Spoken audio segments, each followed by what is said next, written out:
Welcome now our best man, Gordon Roberts. No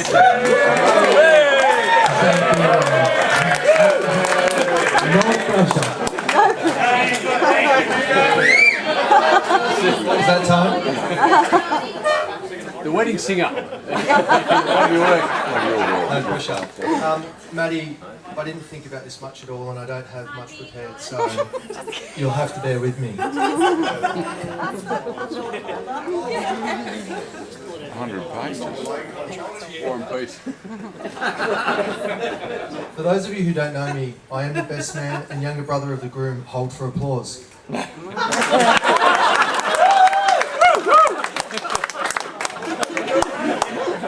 Very Zoolander.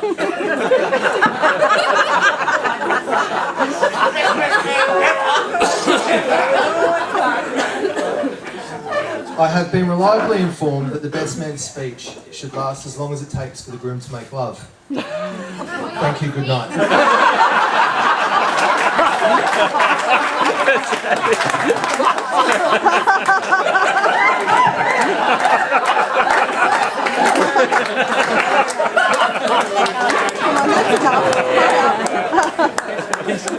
What, are you giving him a second chance over? Let's go again.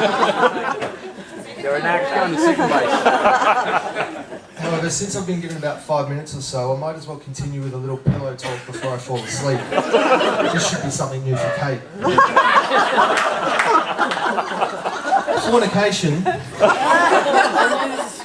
For an occasion such as this, it is customary for the best man to sing the groom's praises and tell you about his many good points. Well, most of you will know that I can't sing, and I'm definitely not going to lie. I was also told it is nice to link the groom's date of birth with something of historical significance. Maddie here was born on the 24th of September 1979. I searched far and wide personally for all kinds of text. However, apparently nothing of any significance whatsoever has ever occurred on this date. However, it is often referred to as Ugly Tuesday.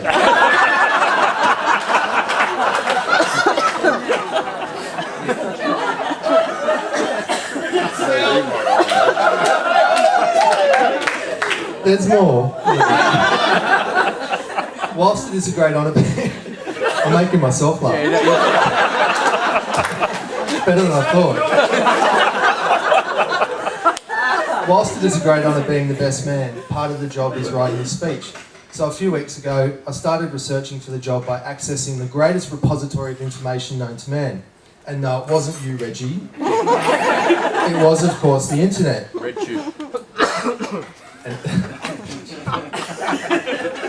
After several hours of research, I found some great stuff. But then I remembered I was supposed to be looking for a best man speech. But before I begin, on behalf of the bridal party, I'd like to thank both Maddie and Cate for allowing us to be part of this special day. The bridesmaids look stunning, especially Sarah, and I'm sure will be subject to unwelcome attention. Sorry, Todd, I had to do it. Sorry. Todd Hirsch, that's our fiance. Not sure.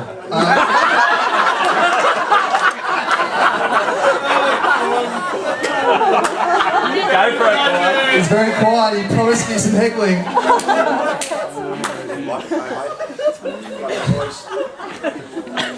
The bridesmaids look stunning and I'm sure will be subject to unwelcome attention later this evening, so I apologise in advance. And of course, even though it doesn't need saying, Cate looks incredible, and Maddie, you're looking pretty handsome too. Even though you've plainly copied my outfit tonight, some things never change.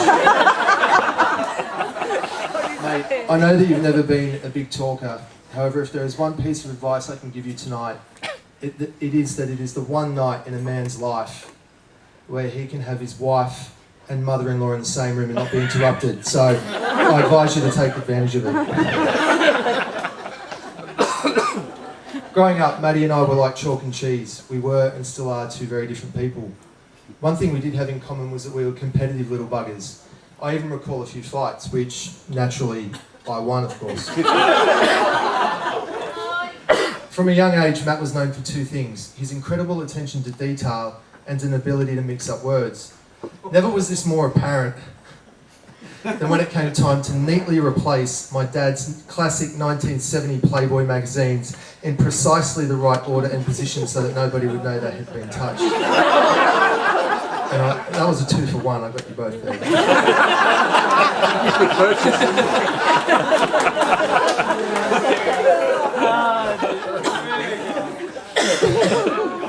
My favourite memory of Matty mixing up his words was the time we had a gathering of people at our house, and he would have been in his mid to late teens. Mum had been handing out some lovely focaccia. This guy over here, tasty. The human garbage disposal, eager to devour another piece, quickly said, "Can I have some more fellatio, please?"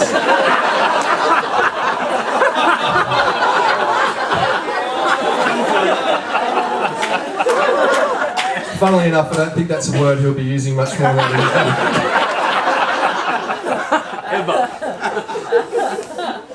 Anyone who knows Matt can agree that he is one of the funniest people you will ever meet for about 20 minutes. Because after 20 minutes, he's back to telling the same stories or a slight variation. If you're really lucky, you'll catch him telling someone else's story as if it happened to him or as if he was there himself. Someone once asked me, who is Matt like? Not realising they were asking which one of our parents did he most take after, I responded, Matt's a bit like the character Farouk, the Lebanese neighbour in the movie The Castle. Oh, jeez. Kickboxing. Like Farouk, Matt, at pretty much every opportunity, will pay cash now. They give you a bomb. For a discount, of course. His love of hard currency even came up when I asked him what he would like as a wedding gift. His response? Cash, mate. I said that I expect a 15% discount if paying by cash, to which Matt then proceeded to negotiate over.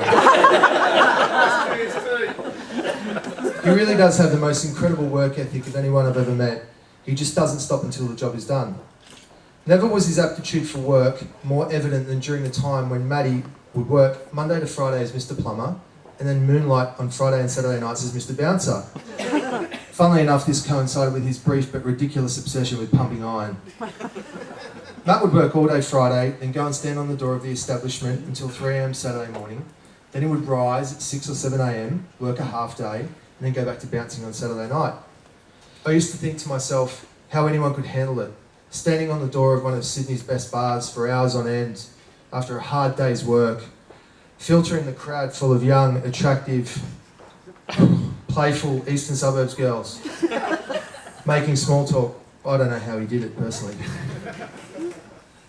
He did receive some words from people who couldn't attend and some from people who are here but wouldn't get the chance to speak. Some of the words used to describe you included thoughtful, kind, considerate, selfless and giving. In fact, I barely found a person with a bad word to say about you, although I did find a couple. When I heard grouchy, snappy and stubborn, I thought, oh, geez, that's a bit tough. But I guess if our parents don't know him, then who does?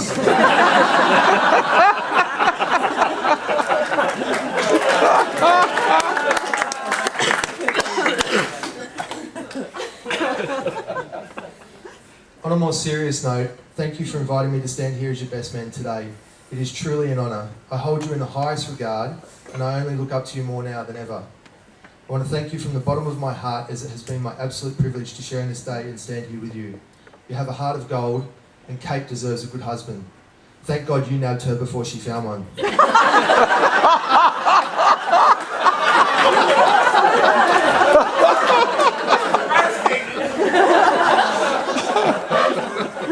I just need a quick drink before the next part.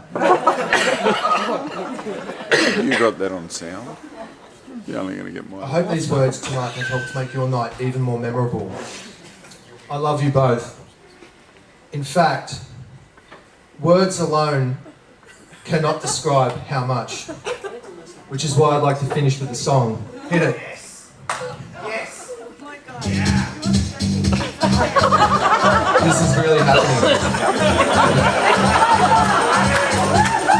Love is in the air. Everywhere I go. Love is in the air. Every second, every second. I know. I don't know if I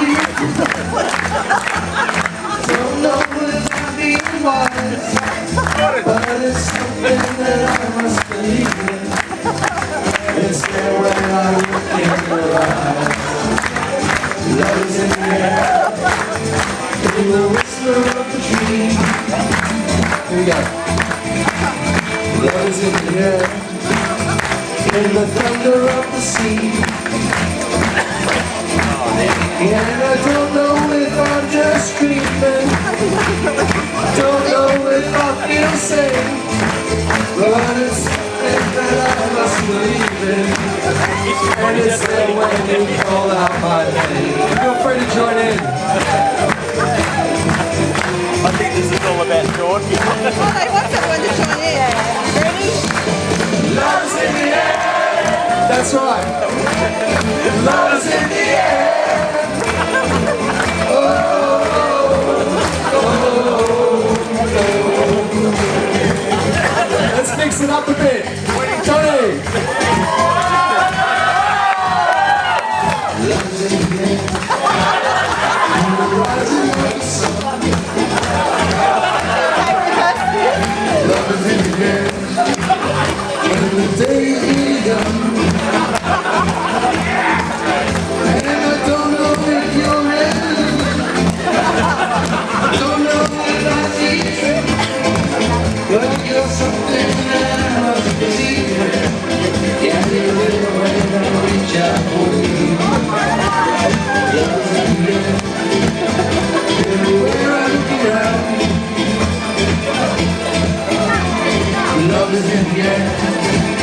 Every sight, every sound. And I don't know if I'm being foolish. Don't know if I'm being right.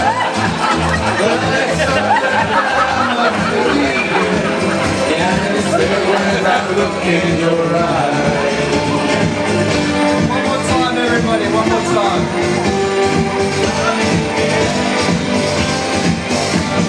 Love is in the air. Love is in the air.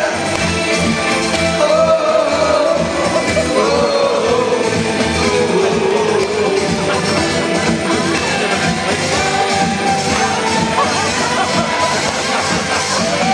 Love is in the air. Love is in the air.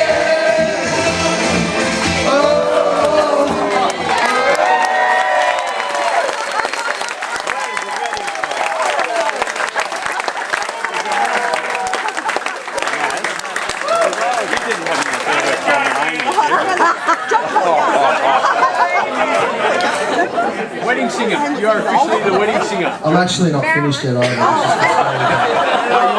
No, you are. You are. Fair dinkum, if I'm not a hit with the single ladies tonight, I might as well retire. I don't want to keep everyone for too long, as I know we're here to all witness the unthinkable spectacle that is Matt dancing. I did actually want to propose a toast, but we've done that a few times, so let's just raise our glasses. It gives me immense pleasure to invite you to raise your glasses and toast Mr. and Mrs. Roberts. May you have many wonderful years together. Cheers. Oh, let's go.